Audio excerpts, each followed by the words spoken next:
Howdy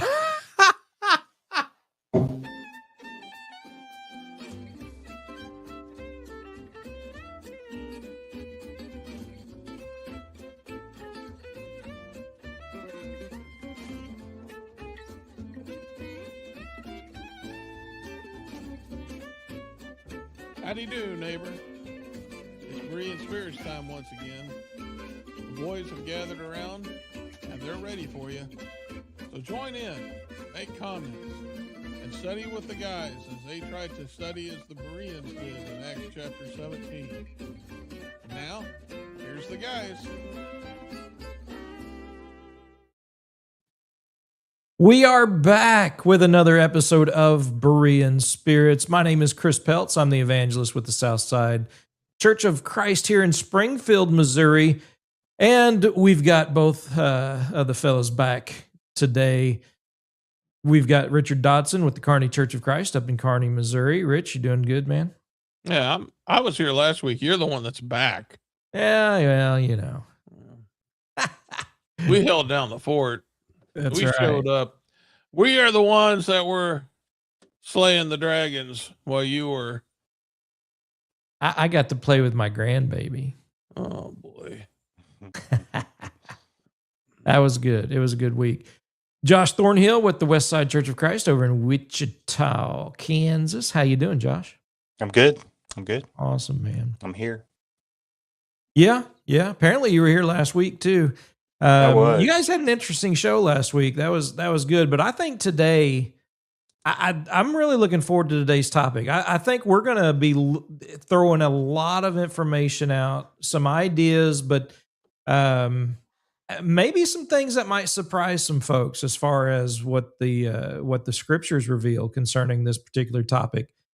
But I'm really looking forward to it, and I think we've got a lot to cover. And so, unless there's just something you guys are chomping at the bit to spit out, I want to jump right into the topic, if that's all right. Yeah, go right ahead.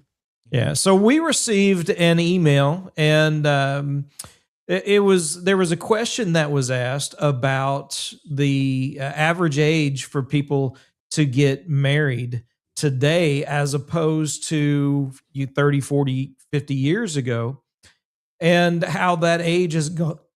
How that age has gone up for those who were under age 30 as opposed to those who were over age 30.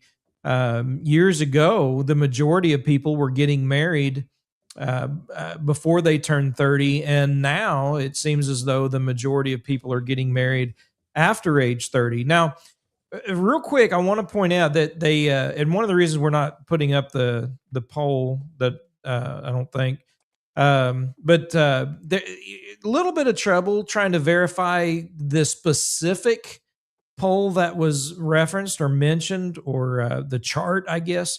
But there were some things from the government institutes, marriage institutes, and other research and poll places that confirm what the chart was saying as far as the average age today is over 30 for those to get married rather than before age 30. And the question is, why is that? Why? And is there anything in the scriptures that is being affected or could affect that decision on the part of so many today? And I think certainly there are some things that we're going to look at as far as the scriptures are concerned. But guys, we all, I think, have probably a different view or idea, a thought of why people are waiting so much longer to get married. Josh, you've, I think, certainly have some thoughts. I know Richard does as well. I do too. And probably all look at this from a different perspective. But Josh, what are your thoughts on why people are waiting to get married today until, after they're 30 years old? One of the biggest reasons that comes to my mind immediately, like the first thought, is that young people are getting married later because they're cohabitating instead of getting married. And so they and they eventually do get married. From what I've seen, a lot of these YouTube stars and such that um, end up living together. After a while, they end up getting married, and I don't, and you kind of like, what's the point now? But anyway, they there's a lot of people that they live together, and I've heard people even say that they would suggest that people live together at least a year before they get married, and they're kind of trying it out, or that's just kind of the norm. And with that, we've seen a devaluation of marriage, and so I think that's one of the reasons. Certainly not probably the only reason, but I think that's one of the reasons why we're seeing young people getting married at a later time in their life. One of the interesting things about that aspect of it is the divorce rate for those who live together before getting married is higher than those who get married before living together, which goes indirectly in the face of the very reason many times people say to live together before you get married. But nevertheless, that certainly I think is a contributing factor to all this. Richard, what's one of your thoughts and maybe the main thought you have as far as why this is trending upward as far as the average age of marriage?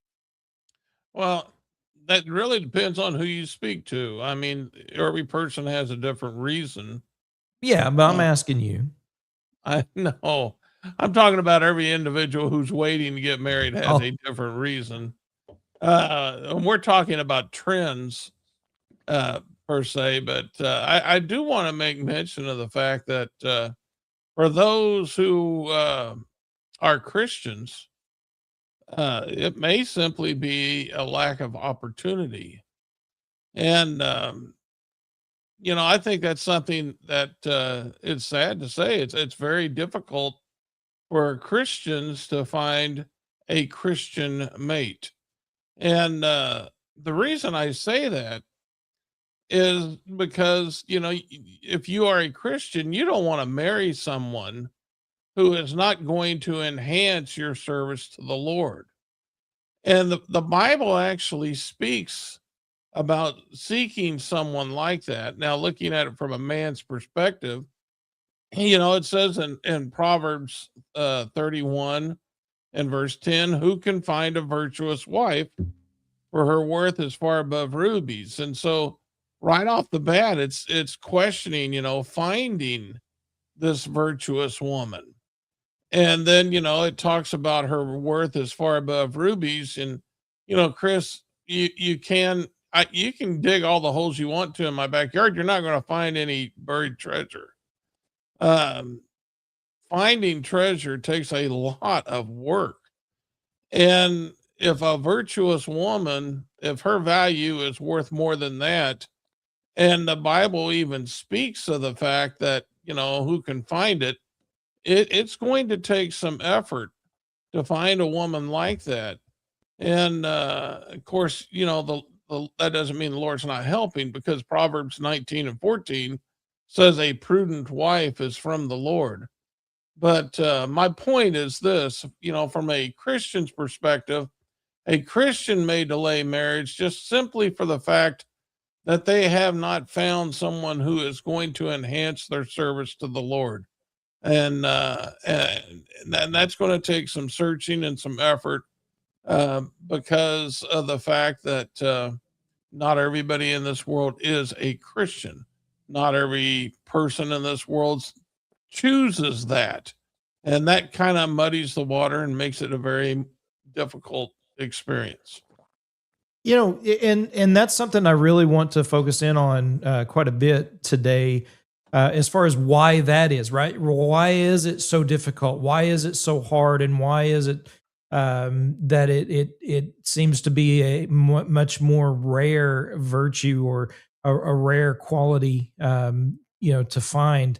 Before we get into that, we need to understand a couple of things. Marriage and the home has always been under attack.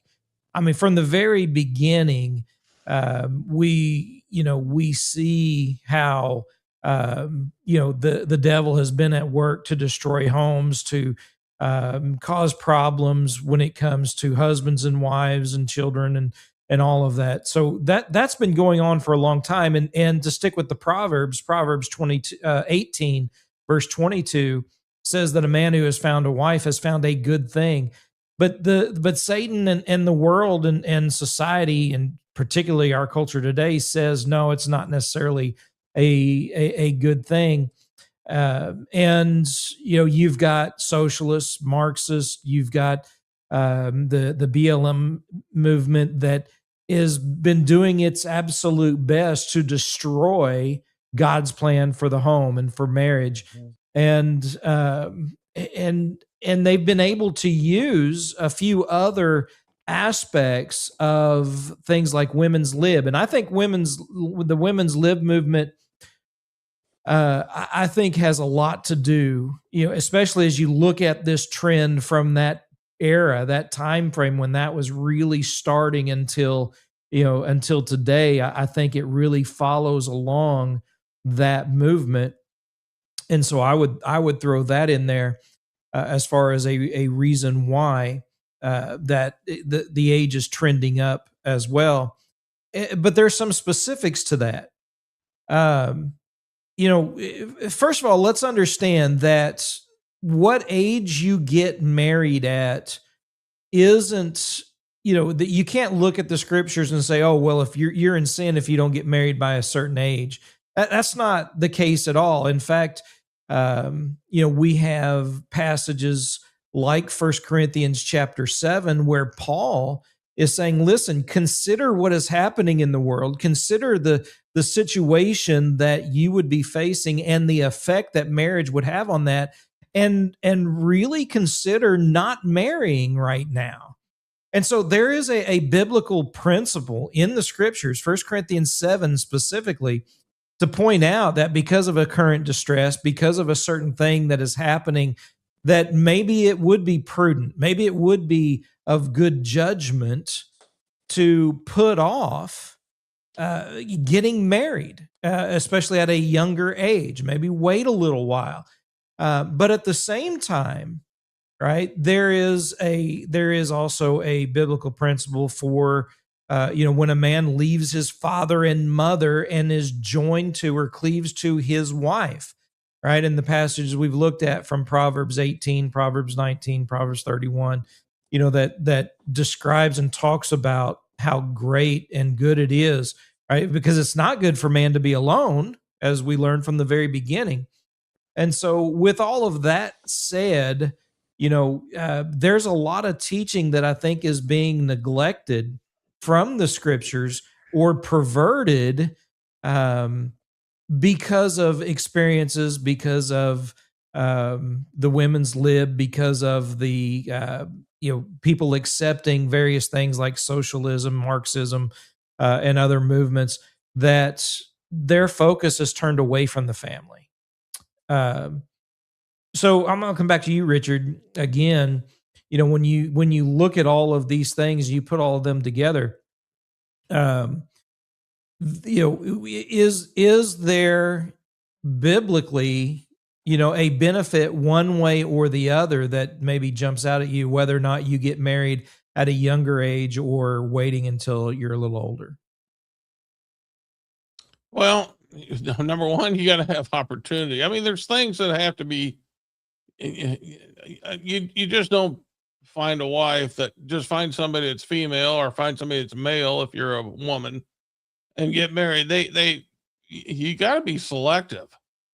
And so aside from that part, yeah, there are some things. I mean, the scriptures talk about that.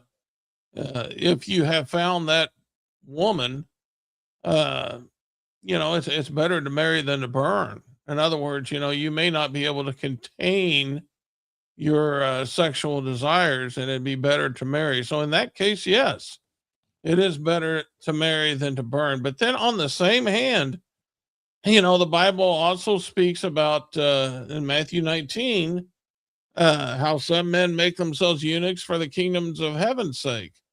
And I think that's what Paul did. Paul, he could have taken a wife, but he chose not to, for the sake of the kingdom of heaven. Someone may choose to do something like that. They don't want to be distracted with the cares of this world. 1 Corinthians 7:32 says that if you do marry someone, that you are going to be, uh, you're going to be thinking a little bit more about the cares of this world, so that you can please your mate. Mhm. So those things are something that somebody has to uh, come into play. That's something that we have to think about and understand before we do something like that. But the other things that you were talking about were basically sinful ideas. And I think Josh introduced the cohabitation, and cohabitation is just an outlier for a more serious um, problem, and that's sin. And, and Chris, you're dead right. I mean, the Lord has stated that it's not good for man to be alone, and He made a woman for the man, and that. So that's good. That's something nobody could say is bad. If a man finds a wife, that's a very good thing. And so it's not wrong for a man to seek a wife. It's not wrong for a woman to seek a husband. But what is wrong, I guess you could say, is when we start doing things. Um, oh, I'm trying to remember if Romans 1, it talks about inventors of evil. Mhm. And so, there's that's what is that, 28 through 32 talks about inventors of evil. And so sometimes people become of such that they start inventing different ways in which man's can have his um sexual desires fulfilled, such as cohabitation. And a lot of times that's tied into people who are dedicated to, in one sense, you could say, the socialism, who are dedicated to a political ideology. And we shouldn't even be surprised at that. 1 Timothy 4, what does it say? The Spirit said, that in the last days there's going to be those who are going to try to stop people from marrying. So we shouldn't be surprised at that. That's going to be a very that's the world that we live in.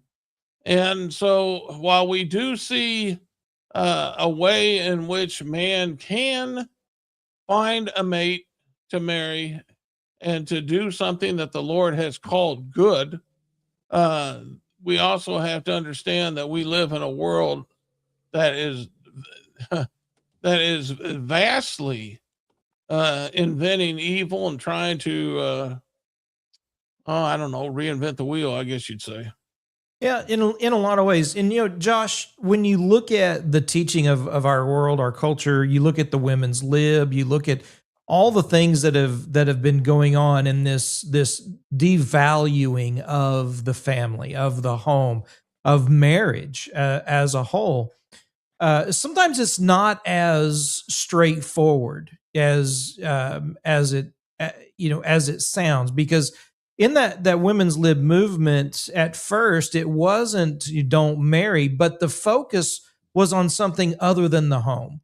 And I think that goes to I kind of think that's a part of, or a result, consequence of the women's liberation movement. But it seems like they've been focused on training women for anything and everything except for marriage, or except for the home. Is that something that you kind of see happening as well? Yeah, and it's been happening for over 100 years, well over 100 years.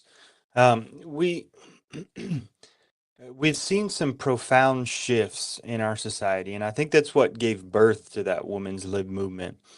Because if you look at the pattern of human history, uh, it's only a relatively modern concept that you would leave your home and go out and go to work every day. Work was something that was, usually it would be within around your home, and people would have jobs.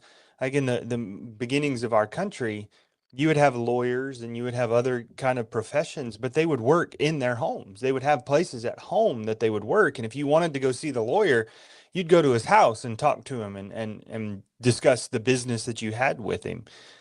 But then we started seeing a push for work outside of the home. And um, that's why you start seeing a digression in the behavior of men, because they don't have godly influences around them, or they don't have uh, you know, they don't have the accountability of their family there anymore. And they've got a bunch of guys and they can just tell dirty jokes and drink and do all sorts of other stuff. And so we see a digression in the men at that point. And then along with that, you start seeing women doing the same things they've always done and starting to realize that if I don't make money with the work that I'm doing, then it must not be of any value. And that kind of gives birth to the women's lib movement and the feminism movement and such that are going on. I want to suggest that God has created us with a primary focus of building a family. And I think one of the failures of our modern society is that we have become so career oriented, and that's both men and women. And you can do a simple Google search and ask, why are young people waiting to get married anymore? And one of the answers that is given is it's the educational or career goals. I'm placing me, myself, and I, and my progression and my professionalism and my, career aspirations above anybody else. That is a purely selfish mindset to have for men and women. And God didn't create us that way. God didn't create us for us to be so focused on a career. He created us to be a relational being so that we could leave our father and mother and be joined to our wife and to be fruitful and multiply. And that should be the focus of the Christian household, to be able to raise up a family to love and to know God. And instead, like Chris was alluding to as he was sending it over here, there is the emphasis in every other direction, and in turn, that's diminishing the household. And I don't know that was intentional. It may have just been a small decision or a decision that had profound ramifications upon the future of society. And then it may be some people with ulterior motives or some kind of sinister motive started to see some of this and kind of started to use that to their advantage. But at the end of the day, whether it's the career mindedness or all these other focuses that people have, it takes the attention away from where God wanted it. And we've said before on this show, I believe, as the family goes, so goes society. Mm-hmm. They've destroyed the family. And so is there any wonder why our society is so broken and messed up anymore? Yeah. When we remove God's pattern, it has profound ramifications upon society. Mm-hmm. Absolutely it does, because too often we're looking for value. We're looking for happiness, joy in other places, in areas in which, where we removed God from our understanding of what is truly joyful or happy. And there is this push for, raise your daughters, you don't need no man, right? You can do everything and anything. And we look at that as, we want to be encouraging. We want to let our daughters know that they can do everything that a man can do, and whether they can or not is not, is really not the issue. Whether they should or not, that is something I think we need to have a discussion about, and understand that, this idea of pursuing career over everything else, that has gotten so bad and so brazen in the minds of young women that they are actually killing their own babies, right, through abortion, because they want to further their career first. They want to do all these other things in this selfishness first. And I think we've not focused enough on the family. We've not emphasized the family enough. You look at a text like Titus chapter 2, for example. In Titus chapter 2, verses 8 and 9, talking about how older women are to teach the younger women to not only love their husbands and love their children, but to be homemakers and to do those things so that there's no reproach brought, against God and against the home, against the church. And what we're doing, and sometimes it is intentional, and I think, Josh, you're right. Sometimes it's a reaction, a knee-jerk reaction, and not to give any names or any specifics, but there are situations, because it's happened multiple times, where I had a friend, once we graduated high school, his dad and mom got a divorce. They were just waiting for them to get out of high school, and get the kids out of the house, and that's happened before. Only it's happened in such a way where here was a woman who was raising kids at home, and now the husband has left. The woman has, she didn't have an education, as far as a higher education, hadn't worked in 20 to 30 years. And now, she's got to take care of herself. And so she, the push is maybe by those kids, I'm not going to be in that situation. I'm not going to find myself in that situation. I'm going to make sure that I and my kids have an education, right, so that we can provide for ourselves, and lose sight of the fact that God intended for there to be a family. Just because one person totally messed it up and put people in a very bad situation and sinned in doing so, there's some knee-jerk responses to that. And then there are the intentional responses where, no, we need to have this sense of independence. I want to be able to do this on my own, and they want to keep everything separate. There's the man's part of things, the woman's part of things. What I make is mine, what you make is yours, and that aspect of it. And then you get to the point, well, why aren't they marrying at a younger age like they used to? And it's because they are establishing a sense of that independence, and only to realize that there's something missing in their life.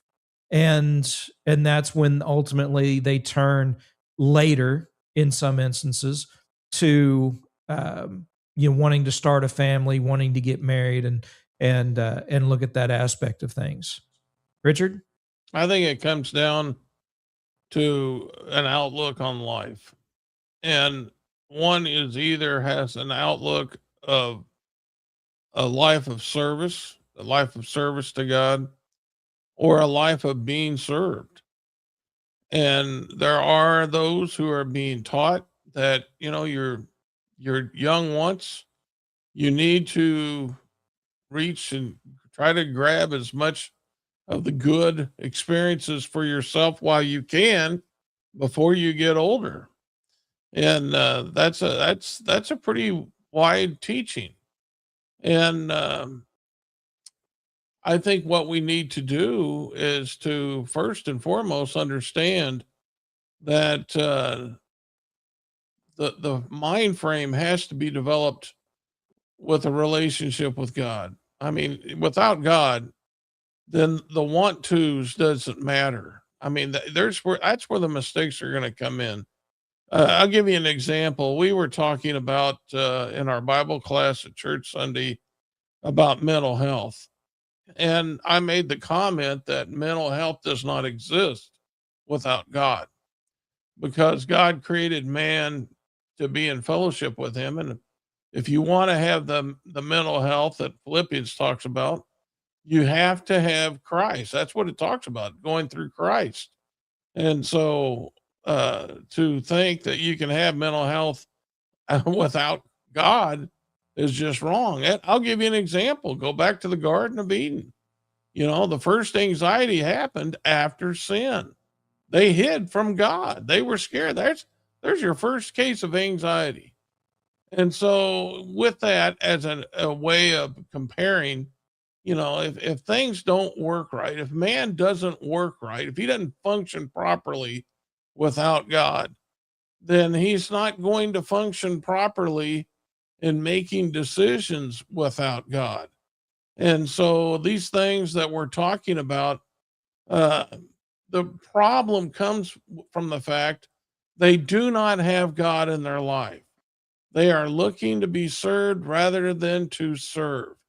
And if we are looking to serve, if that's our choice in life, if our choice in life is to serve God, then it's not going to be a big deal to accept the responsibility of marriage, because that's exactly what that is. The husband serves the wife serves the husband, you know, in their each respective roles, if I can make that clear. But the husband, you know, he serves the wife by leading the family, and the wife, you know, she serves the husband and being his helpmeet. And we see that. And that's what God wanted. That's what he has designed. And so until man accepts that, then the family is going to be disruptive. There's always going to be inventors of evil. There's going to be different things that come up. And right now, what we see, and if I can sum it up, the reason why young people are marrying later is because they are confused. Yeah. Mhm.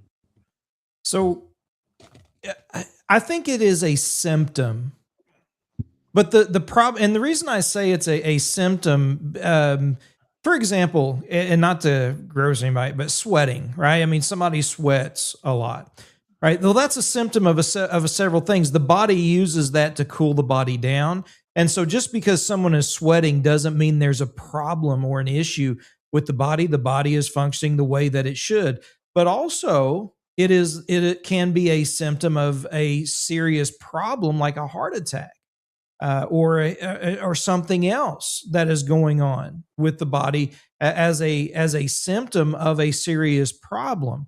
And so it is a symptom. And so if it's a symptom, what is it a symptom of as far as marriage is concerned and marrying later in life? And I think it can be a symptom of a problem. Like you said, people are confused. Their focus is not upon God and his desire for the family, the desire for the home and the roles that each one plays as far as the man and the woman in the home. Um, or it can be a symptom of the making sure that you do find the right one who can help you, and being picky in the respect that you want to find the one who will help you in your service to God and getting to heaven, rather than just jumping into something rash, and without much thought. And so I think the waiting to marry, for some, it is a symptom. What the issue is really finding out, what is it the symptom for them? Is it a symptom of some other desire and focus away from God, or is it a focus on God? There are those who marry early still, which can be a great thing, but it's it isn't one of the things we can look to and point to and say, listen, if you're going to marry, you need to do it early, or if you're going to marry, you need to do it later in life. Um, what you've got to do, and what we've got to do as preachers, evangelists, as members of the Lord's church and local congregations, is we've got to emphasize the home, the role that each one plays in the home, the role that we play as husbands, as wives, as mothers, as fathers, and focusing upon eternity rather than making sure that we're climbing corporate ladders, making sure that we are, everything is, all the I's are dotted, T's are crossed financially, in the respect that that's our focus rather than having a focus upon God more than anything else. And I think Titus chapter 2 is a great example of that, where the older women aren't teaching younger women about careers as far as outside the home.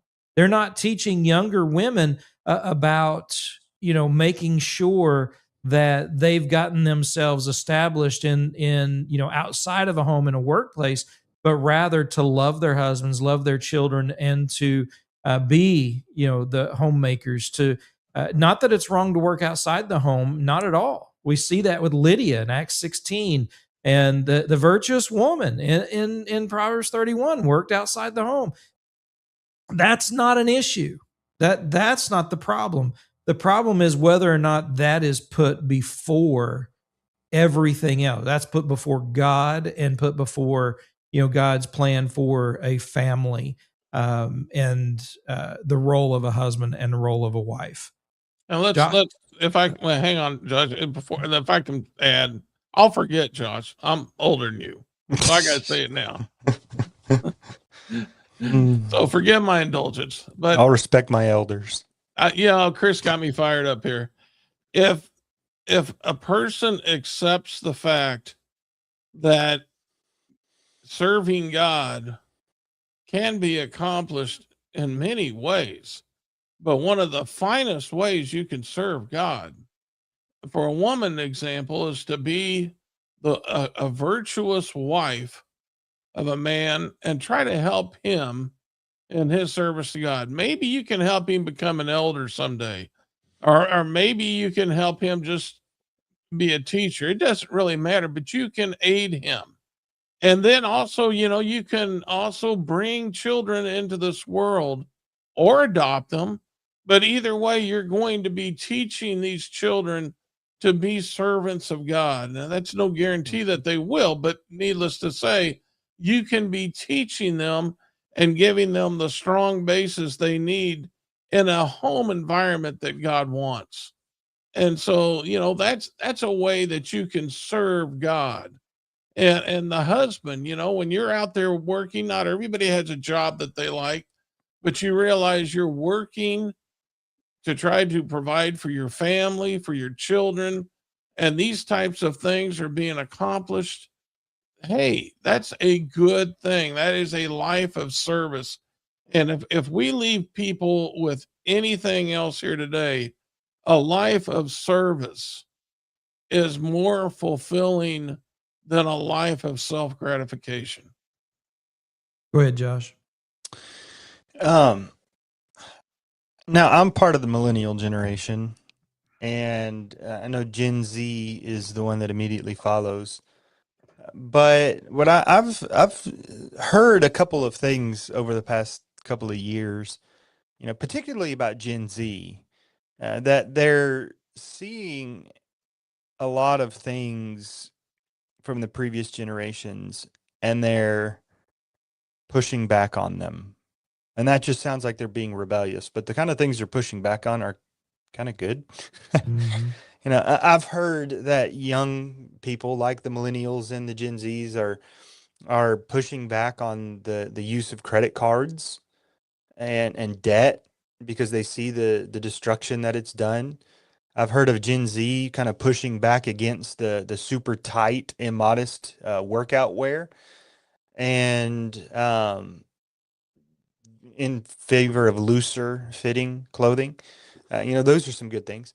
But one of the things that you see in these searches when you ask why people are getting married later is a fear of divorce. Chris mentioned his friend or friends who, as soon as they graduated high school, their parents divorced. Kids have seen the destruction of divorce because we live in a society that almost glorifies the single parent household. I mean, and it's a sad reality that's become so normal, because it's not the way that God created us to be. That's not what we're better off being. And so we've seen parents or children who have seen the destruction that divorce does, and they're fearful of it. And so they wait to get married because they don't want to put themselves in a position that is going to lead to the same end. Now, a couple of things that I want to say to that. Just cohabitating is not the answer. Mhm. And I think the reality is that is undermining. If somebody's truly not wanting to get married because of the fear of the divorce, and yet they're going to cohabitate, they're undermining their position. Because we're going to play house and we're going to build a family without the commitment of marriage. And so, yeah, it's not divorce, but that breakup can still happen. And so you're still creating or raising children in a unstable household.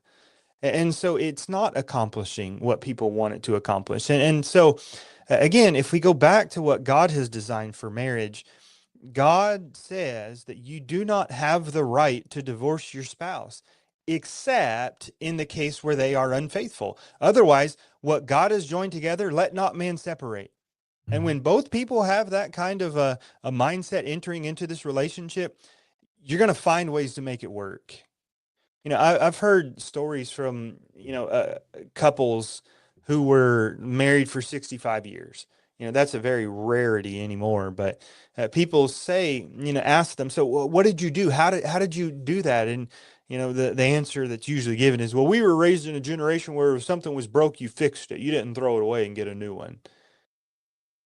And that's the commitment of marriage that God is calling upon us to make. It is, you are joining yourself together for life to this person. And, I knew of a preacher, I studied with him a few years ago, and he was not a Christian when he and his wife got married. They were not Christians. And he admitted to me that when they got married, he was just of the mindset that, if it doesn't work out, we'll just divorce. It'll be all right. Now he's learned, kind of become appalled at his mindset at the time. But marriage is a commitment. And we can't, and like you've already pointed out, cohabitating kind of leads to more of the divorce and such. It leads Yeah. to more of the issues that people are fearful of. And so, you know, I'm sure you guys both have grown up. Well, maybe, but as you've grown up and especially started families of your own, you started to look back at things that your parents said that maybe didn't make quite as much sense to you. But then now that you have your own children, you're like, oh, I understand it now. Mhm. When we start seeing that with God's plan, God's purpose, we understand why God said what he did. Then we see the benefit that it has for us. We see why God said what he did, because it works better. Our society is broken, and emphasizing the family and having strong, solid, godly families will not destroy society. It will only strengthen it. And so we need to emphasize the importance of the family and our roles in the family and the commitment of marriage. And that's the only way we're really going to find a big difference in this culture. Yeah. And the fact that it's a good thing, right? I mean, that's the battle that we're fighting against the world. They're not looking at this as, this is something you can do later after all the good is done. And Richard, you and I had a conversation earlier this week about folks telling their kids, go out and have all the fun you can now before you get married. And that's, that kind of goes to this, what we're talking about, in the respect that marriage isn't looked at as that good and great thing. It's what you do after all the good and great stuff is over and done. And that's where society and culture has deceived us, and where God has been set out of the picture, rather than understanding just how good and great marriage truly is, and the role that we have and responsibility that we have in such a great relationship, with marriage. And I think in doing so, maybe we'll start seeing this kind of reverse this trend. Maybe not. Whether or not it's a good or bad thing, yeah, it can be, and not necessarily. So, not to kind of leave on a non-answer, but it really comes back to, where is our focus? If your focus is on God, and that means that it's going to take you longer, then that's fine. If our focus is not on God, then whether you get married early or not, there's a problem, right? Because you're not focused upon God. And we need to start having more in-depth and meaningful teaching about the greatness of God's plan for the home, for husbands and wives, and the family as a whole. Richard, you got any last thoughts for us today? No. Huh? Well, I'm just saying, I was sitting while you were talking, I was thinking about how many people divorce today based on, because they're not being gratified. They're not receiving the self gratification. And again, I just think it all comes down to a life of service versus self gratification. What do you choose to do? And we got too many people today who have chosen self gratification based upon a lie, but they're choosing that.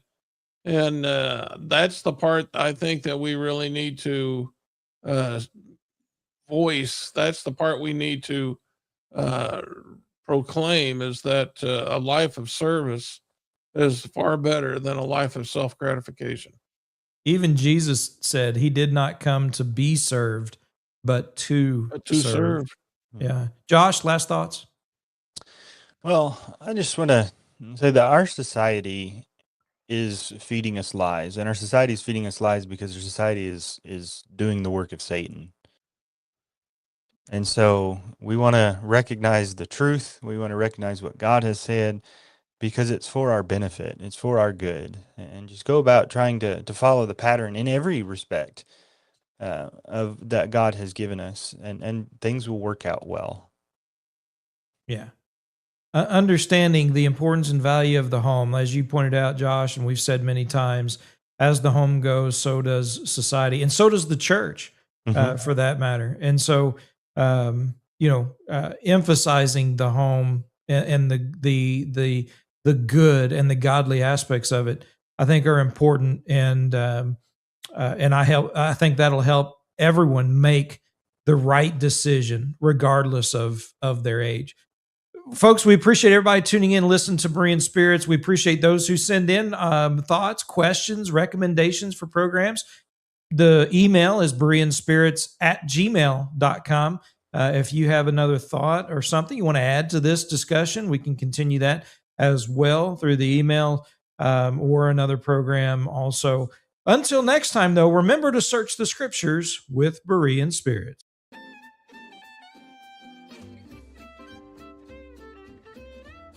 Well, folks, that's all for today. Don't worry.